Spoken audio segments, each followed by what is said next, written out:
નમસ્કાર દર્શક મિત્રો, હું છું Mayajar news channel reporter Jayesh Chauhan Surendranagar જિલ્લાના થાનગઢ ખાતે આવ્યો છું અને થાનગઢની અંદર જ્યારે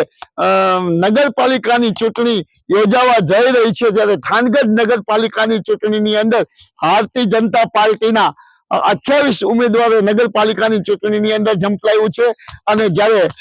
થાનગઢ નગરપાલિકાની ચૂંટણીમાં ભારતીય રાષ્ટ્રીય કોંગ્રેસના 27 ઉમેદવારો નગરપાલિકાના ચૂંટણીના જંગમાં ઝંપલાયું છે। આમ આદમી પાર્ટી 28 બેઠક ઉપર ચૂંટણી લડી રહી છે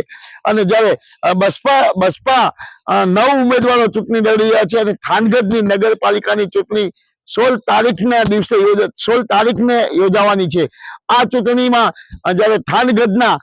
પ્રજાજનો, મહિલાઓ, ભાઈઓ અને પુરુષો મતદાન કરનાર છે ત્યારે થાનગઢનો ચૂંટણી જંગ જોરદાર જામનાર છે। ત્યારે થાનગઢમાં આજે અમે મુલાકાત લીધી છે અને વર્ષો સુધી ભારતીય જનતા પાર્ટીનું શાસન નગરપાલિકામાં રહ્યું છે, પરંતુ આજે અમે થાનગઢના જોગ આશ્રમની પાછળ જે એક ઓકળું આવ્યું છે ત્યાં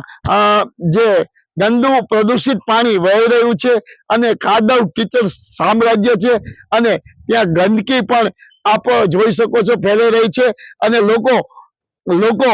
ગંદકીની અંદર જે ગંદકીની બૂ આવતી હોવાના કારણે મચ્છરોનો ખૂબ ઉપદ્રવ થઈ રહ્યો છે ત્યારે લોકોના આરોગ્યને ખૂબ જ હાનિકારક થઈ રહ્યું છે। ત્યારે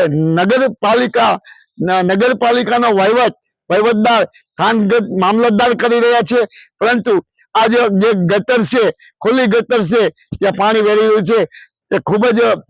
એને મચ્છરોનો ઉપદ્રવ થઈ રહ્યો છે। ત્યારે આ ગટરોની આજે સાફ સફાઈ થવી જોઈએ, સાફ સફાઈ કરવામાં આવતી નથી અને આના કારણે લોકો બીમારીના ભોગ બની રહ્યા છે। જ્યારે આ વર્ષોથી જ્યારે થાનગઢ નગરપાલિકાની ચૂંટણી આવે ત્યારે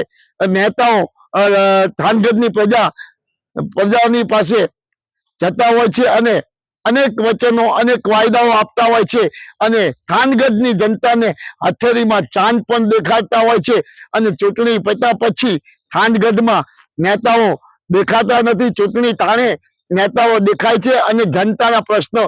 તેઓને દેખાય છે, પરંતુ સુરેન્દ્રનગર જિલ્લામાં જ્યારે થાનગઢ નગરપાલિકાની ચૂંટણી યોજાવા જઈ રહી છે તેની અંદર 107 ઉમેદવારો નગરપાલિકાની ચૂંટણીના જંગના મેદાનમાં છે અને જ્યારે આગામી 16મી તારીખે થનાર મતદાનની અંદર ત્યારે 107 ઉમેદવારનું ભાવિ નગરપાલિકાના પ્રજાજનો નક્કી કરશે અને થાનગઢમાં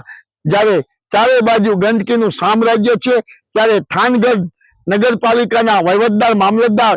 શું કરી રહ્યા છે અને થાનગઢની અંદર ઠેર ઠેર કચરાના ઢગલા, ગંદકી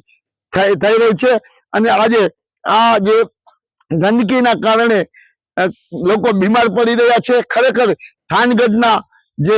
નગરપાલિકાના જે વહીવટદાર, મામલતદાર છે આ ગટરોની તાકીદે લોકોના આરોગ્ય સારું રહે, લોકોનું આરોગ્ય ન બગડે તેના માટે